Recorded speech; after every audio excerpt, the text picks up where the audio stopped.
Olá, estamos aqui direto, novamente do estúdio do Piauí Connect, para mais uma gravação do Recorte Jurídico. Hoje recebendo o advogado e professor Werner Melo. Meu amigo, prazer ter você aqui Bom conosco. dia, meu amigo. Muito obrigado. Agora devidamente corrigido, o nome correto, Werner Melo. Doutor Werner, continuando nossa conversa, eu queria que o senhor falasse um pouquinho. Advoguei. Acabei de me formar e tirei minha OAB. O que é que o senhor indica aí como conselho para esse jovem advogado que vai pegar sua OAB agora, que pegou no 42, na OAB 42? Fica à vontade.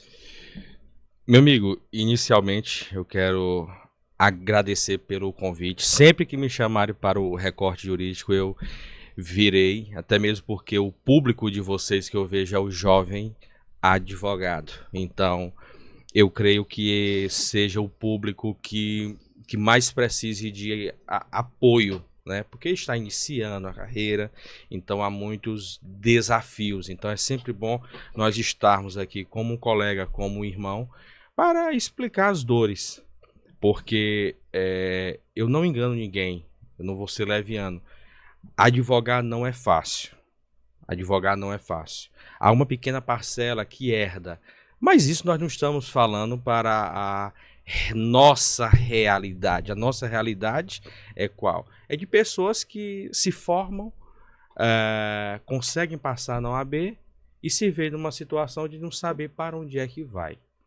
E sempre achar que está faltando algo. Não, eu não estou conseguindo subir mais um degrau porque eu estou errando em alguma coisa. O que é que eu costumo sempre falar? Comece de onde você está. Comece de onde você está. Porque quando você começa de onde você está numa situação, David, mais confortável. As pessoas com as quais você conhece. Eu comecei assim, atuando em casos da minha família, pessoas próximas. Inclusive, na última vez que eu estive aqui, foi com o Kennedy, e eu relatei um caso para ele que foi muito interessante, que uma demanda que me chamou muita atenção e que me encheu de alegria foi de um pai de um grande amigo meu que confiou em mim uma causa muito cara a ele. E eu fiquei assim porque ele me viu criança, ele me viu adolescente. Então, para você ver como a nossa imagem, sim, o nosso modo de agir, até mesmo antes da advocacia, antes de entrar na faculdade, importa muito. Então você tem que ser um exemplo. Você tem que ser alguém de confiança, você tem que se mostrar como uma pessoa que está ali, como um profissional. E que embora esteja começando, mas tem muito a agregar. Sim. Então é a mensagem que eu passo para os meus colegas que estão iniciando. Eu até costumo falar uma frase que nem todo mundo tem 24 horas. Isso aí é falácia. Ah, mas você pode ter sucesso porque todo mundo tem 24 horas. Às vezes, por exemplo, tem advogados, lá na faculdade, por exemplo, na faculdade de Cesvale, onde a gente está como coordenador de expansão, tem inúmeros casos. Tem estudante, por exemplo, que é mãe solo e o filho tem autismo. Tem um rapaz lá que trabalha, mas tem que cuidar da mãe. Tem o pessoal do semipresencial, por exemplo, a gente tem uma turma lá que é só uma vez ao mês. Que é quinta, sexta, sábado, domingo, o dia todo, mas uma vez ao mês. Aí é o pessoal que vem do Maranhão pra cá, pro Piauí, pra estudar, por exemplo. Então, são inúmeros casos diferentes. Então, nem todo mundo tem 24 horas. Então, a mensagem que eu queria até falar também pra complementar esse teu raciocínio, né? Faz o melhor com que tu tem na 1 hora que tu tem disponível, nas 2 horas que tu tem disponível, mas faz, né? Como é que, por exemplo, assim, hoje, se eu tô saindo da faculdade, qual o conselho que você daria? Por exemplo, você já falou, a partir do momento que você faz onde você tá, né? Mas quais são os 3 pilares mais importantes para um advogado? É o terno? É o carro? É o escritório? Qual é o conselho que você dá aí? Tipo, eu comecei agora. Eu tenho que fazer uma sociedade? Como é que você vê isso aí? Pronto. E, David, o meu trabalho, ele começou nas redes sociais. Eu publicando artigo para vários portais, posts, fazendo comentários, geralmente comentário a julgados do STF e do STJ. Isso eu fazia honestamente. Nessa época eu nem pensava em advogar. Quando eu entrei no curso de Direito, quem me conhece sabe, eu entrei para ser juiz. Eu me preparei na minha faculdade inteira para quando eu saísse, eu fosse fazer o concurso para ser juiz. Então meu sonho sempre foi esse. A advocacia me puxou. Me puxou de uma maneira que eu sempre digo, eu nunca escolhi a advocacia, eu nunca quis a advocacia. A advocacia que me escolheu. Então, fazia esses comentários e sempre com colegas advogados, e foi assim que começou. Começou vendo colegas advogados querendo fazer parcerias comigo, embora eu não fosse advogado. Então veja, é o estudo, um estudo atual, porque eu estou utilizando os conceitos dos livros, da doutrina, eu estou utilizando o arcabouço teórico para eu aplicar em um julgado. Então eu estou comentando um julgado. Então algo extremamente atual, relevante. Então olha o peso disso. Sim. Olha o peso disso. Então foi assim que eu iniciei. Então, de repente, 3, 4 meses depois, de um post que eu fiz, de um comentário, uma história que eu fiz, em uma publicação, um advogado, um escritório me chamava porque tinha uma demanda similar. Entende? Então, não foi nada arquitetado, não foi nada planejado. As coisas foram acontecendo. Então, mais do que o carro, mais do que a estrutura física, é a qualificação. É você se colocar como uma pessoa que estuda, uma pessoa que é qualificada e atenta ao que está acontecendo no mundo jurídico.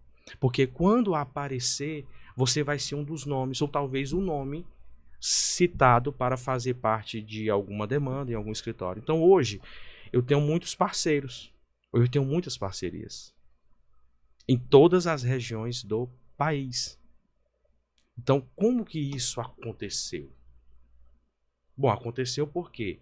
Porque eu apliquei os meus estudos, as minhas horas de estudo, em casos práticos, em assuntos que estão acontecendo no momento. Então, foi assim que eu fiz. E está dando certo. Então, o primeiro é o estudo.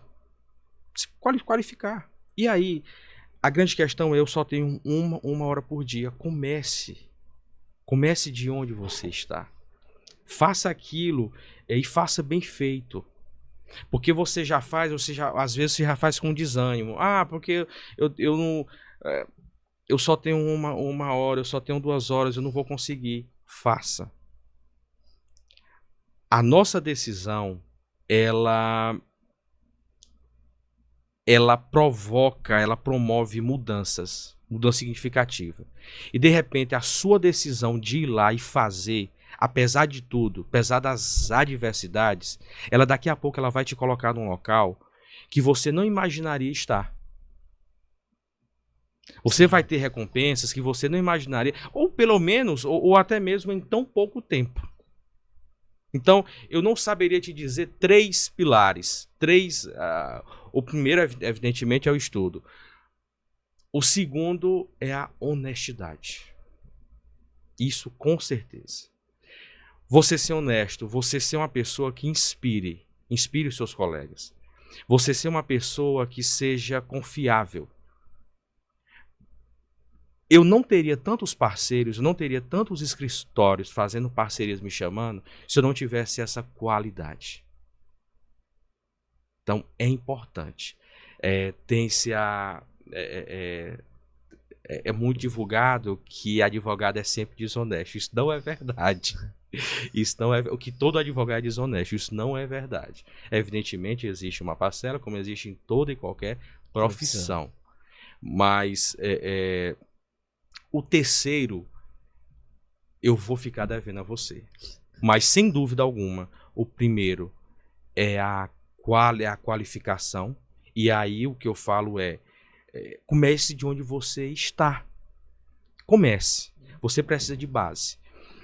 Quando muitas perguntas que eu recebo no Insta, no direct, por e-mail, é no sentido de... É impressionante como as pessoas têm a mesma dúvida. Eu estou fazendo curso de Direito, eu não sei para onde é que eu vou. Eu não sei se eu vou ser juiz, eu não sei se eu vou ser promotor, eu não sei o que é que eu vou fazer na minha vida. Primeira coisa que eu falo, você decidiu fazer Direito. Então você sabe que você quer alguma coisa, embora você não saiba qual é a carreira a qual você vai seguir. Mas você sabe. Deixa eu te dizer uma coisa. Isso não vai te paralisar. O que é sempre comum em todas as disciplinas, em todas as áreas do direito? Você estudar direito constitucional, direito administrativo, direito processual, civil. Então comece por aí. Você não precisa, já no primeiro semestre, saber para onde é que você vai para você direcionar os seus estudos. Foque na base. Foque naquilo que é o núcleo do direito. Porque você fazendo uma boa base, você anda, e anda rápido. Eu queria até complementar os 3 pilares. O senhor falou sobre conhecimento, o segundo sobre honestidade, e o terceiro, eu acredito que seja a atitude. Cada vez mais a gente vê que a atitude é um diferencial. Até eu tenho uma base, a minha base ela é uma base empresarial, fui diretor comercial há muito tempo. Sim. Então sempre um critério que a gente utilizou para poder fazer a seleção de parceiros, de funcionários foi atitude. Não importa o currículo que o cara tá aqui, mas a energia que ele tá passando e a esperança que ele tem no sonho dele, aquilo motiva a gente, cara. Aquilo traz um sentimento que, tipo, eu vou confiar nesse cara. Mesmo que ele não saiba, ele vai atrás para aprender. Ele vai ter uma atitude de resolver o meu problema, porque o importante também é essa atitude. A atitude de melhorar. Então, eu acredito que seja nesse ponto aí, né, velho? Concordo. A gente fala de proatividade, né? Que, inclusive, muitos escritórios aqui, eles não é mais o fator preponderante o currículo. É interessante isso. Antigamente, era predominantemente os advogados eram escolhidos para compor uma banca com base no seu currículo. Hoje, não estou dizendo que isso não é importante, mas tem um fator que impacta muito, que é você reconhecer a proatividade. Que é aquela pessoa que justamente que vai atrás, que tem atitude de ir além. Então isso, sem dúvida alguma, é uma grande qualidade que nós devemos ter. Principalmente quem está começando. Passando essa parte de graduação e de início, o senhor tem uma vasta experiência com relação à pós-graduação. Para quem hoje está na graduação, acabou de se formar novamente, eu queria que o senhor falasse quais são os primeiros passos. Por exemplo, eu quero ser mestrado. O que é que eu tenho que fazer para ganhar um mestrado ou para fazer uma pós-graduação numa universidade estadual, federal, até numa particular? E como escolher? Pronto, quando você... a pós-graduação, existe dois aspectos aqui. Um é você quer fazer uma pós-graduação porque você se identifica, você se reconhece e você investe. A outra possibilidade eu estou em uma cidade em que predominantemente as demandas são nessa área jurídica. Então é bom que eu faça uma pós. Então eu tenho 2 públicos aqui. Um público que está fazendo pós porque gosta mesmo e vê que aquilo a médio e longo prazo vai projetá-lo, então ele quer se tornar uma autoridade numa determinada área. E eu tenho aquelas pessoas que estão ali porque querem abrir um nicho, que querem advogar, né? É preciso reconhecer. Para as duas pessoas, para os dois públicos, eu sempre digo o quê? Estudem, se qualifiquem. Se você está na oportunidade de estar numa pós, faça contato com os professores. Faça contato com os professores. Coloque-se como uma pessoa que é aplicada. Coloque-se como uma pessoa que estuda. Mas para eu chegar para os professores, eu tenho que estudar. É por isso que eu falo que a base é o estudo. A base é o estudo. Para eu chegar com questionamentos. Algumas portas me foram abertas justamente por professores me virem e chegar em determinada situação. Proposta para ser professor numa pós-graduação no Rio. Olha, eu tive um aluno, então vai indica. Então algo despertou naquele professor. Por que de todos os alunos, por que eu? Sim. Na advocacia, as conexões que nós fazemos, elas são imprescindíveis.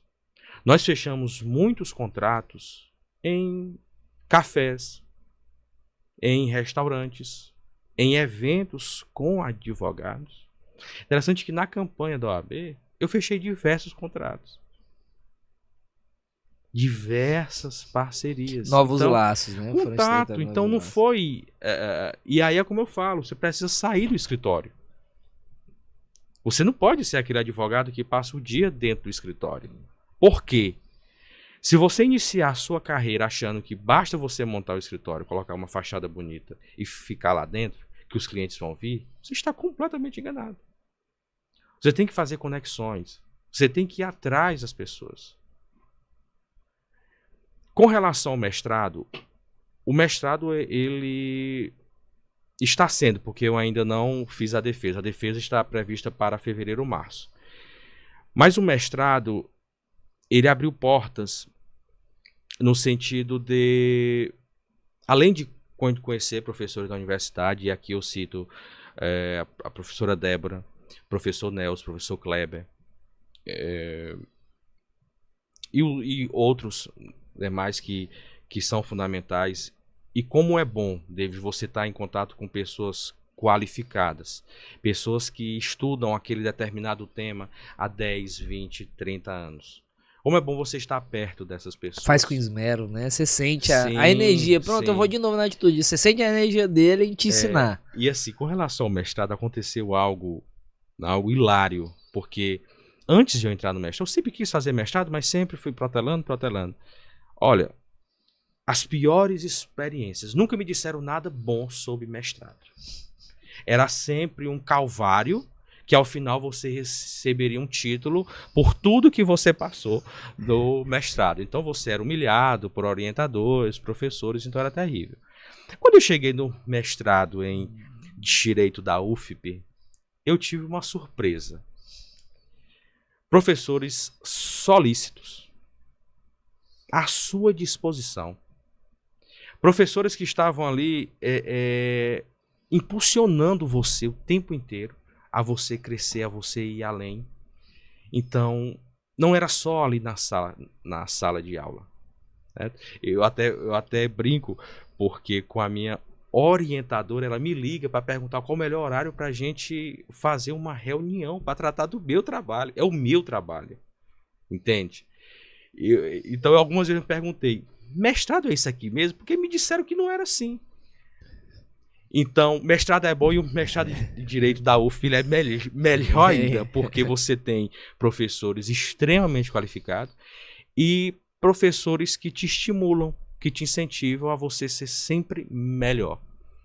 Então, eu saio até do mestrado com um pouco triste, porque eu vou até eu concluído, mas feliz por ter tido essa oportunidade. De estar no mestrado. E o mestrado ele tem aberto portas para mim no sentido de me projetar ainda mais na advocacia pública. O meu mestrado ele é focado em direito constitucional. Isso tem aberto portas, inclusive lá em Brasília. E é como eu me vejo daqui a 10, 15 anos, como é que o Enes se vê.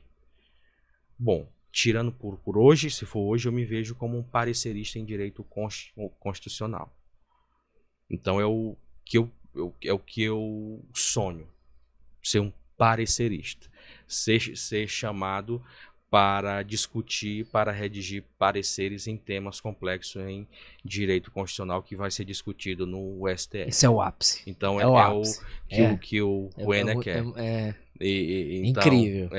Eu tô imaginando aqui, é incrível. É o ápice. Eita. O Ener, só para aprofundar só um pouquinho esse tema, né? A gente falou sobre a qualidade do mestrado na UFP, né? Esse mestrado, muitas pessoas pensam que mestrado é para pessoa dar aula, e tu acabou de me dizer que não é, tu vai aplicar na advocacia. Sim.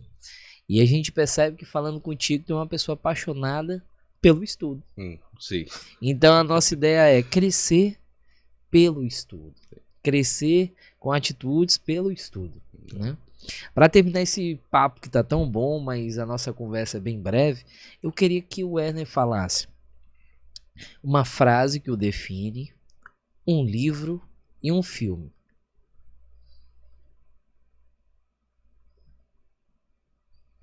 Uma frase que me define. Isso não estava no script. Não, tava não. Eu sempre pego... Era pra ter falado antes, que era pra eu pensar no que era que eu ia dizer. Pode pensar que é gravado. Não, tranquilo. É um livro que sempre me inspira. E aqui talvez eu surpreenda muitos colegas. Não é um livro jurídico. Um livro que sempre me inspirou e sempre me deu forças para ir adiante. E é um livro que está na minha cabeceira e não sai de lá. É a Bíblia. Então é lá onde eu retiro grandes lições, grandes exemplos. E quando eu não tenho respostas para muitas angústias minhas, lá ela me dá direcionamento de como encarar as minhas adversidades. Então ela me dá caminhos para eu conseguir ir adiante apesar dos pesares. Outro livro que me ajudou muito foi A Imitação de Cristo. É um livro muito bom. E ultimamente eu tenho lido muito sobre a filosofia estoica. E aí já pega um pouco daquilo que você falou inicialmente sobre a inteligência emocional. Hoje está muito em auge, muito em evidência sobre a inteligência emocional. Só que isso não é nada novo. Não é. Há milhares de anos, as pessoas elas já se preocupavam com essas angústias que nós temos, com essas dores que nós temos. Então, os nomes mudam. Antigamente o pessoal dizia assim, você tem que ter nervos, né? Nada mais é do que tenha calma, paciência, seja brando, né? O equilíbrio, né? É a prudência. É interessante que o meu sobrenome é Werner Melo Prudêncio de Araújo. E eu odiava meu sobrenome Prudêncio. Eu achava aquilo ali terrível. Deus, como é que a pessoa tem um sobrenome Prudêncio? Mas é interessante que os anos vão passando e nós vamos crescendo, passando situações. Eu disse, prudência é uma virtude. Sim. Uma virtude bíblica e uma virtude que todos nós devemos ter. Então eu vou utilizar o meu sobrenome para eu sempre me lembrar que eu devo ser uma pessoa prudente. Exato. Um livro, o senhor já falou, um filme? Filmes. Há um filme que inclusive... um filme da década de 70, um filme do Brian De Palma, dirigido pelo Brian De Palma, Phantom of the Paradise, o Fantasma do Paraíso. Ele é um filme que me chamou a atenção. Eu já assisti diversas vezes. Você pegou, viu? Não conhece esse filme. É muito difícil eu não conhecer um filme, ó. É um filme muito interessante porque é uma espécie de musical que ele mistura Fantasma da Ópera com Goethe e com o retrato de Dorian Gray e outros aspectos mais. E só Brian De Palma mesmo para conseguir que essa mistura se transformasse em uma obra-prima. E para mim hoje, sem dúvida alguma, é o melhor filme dele. O melhor filme do Brian De Palma, Phantom of the Paradise, o Fantasma do Paraíso. Há outros mais, mas é porque é um filme que eu indico que as pessoas assistam. É um filme que vale a pena. Para encerrar, eu queria que o senhor falasse uma frase que o define. E existe uma frase que sempre me marcou e eu a gravei na minha mesa de estudo. E ela está lá até hoje. É uma frase do Ulpiano. Viver honestamente, não lesar a outrem, não lesar ninguém, e dar a cada um o que é seu. Eis a minha frase. Nós terminamos assim. Agradeço novamente a participação do Dr. Werner Melo e desejo que o senhor participe novamente no Recorde Jurídico. Essa segunda vez, acredito que vai ter a terceira e a quarta. Com certeza. Viu? E desejamos sucesso na sua trajetória. Muito obrigado, meu amigo. Muito obrigado a você que está aí do outro lado da tela.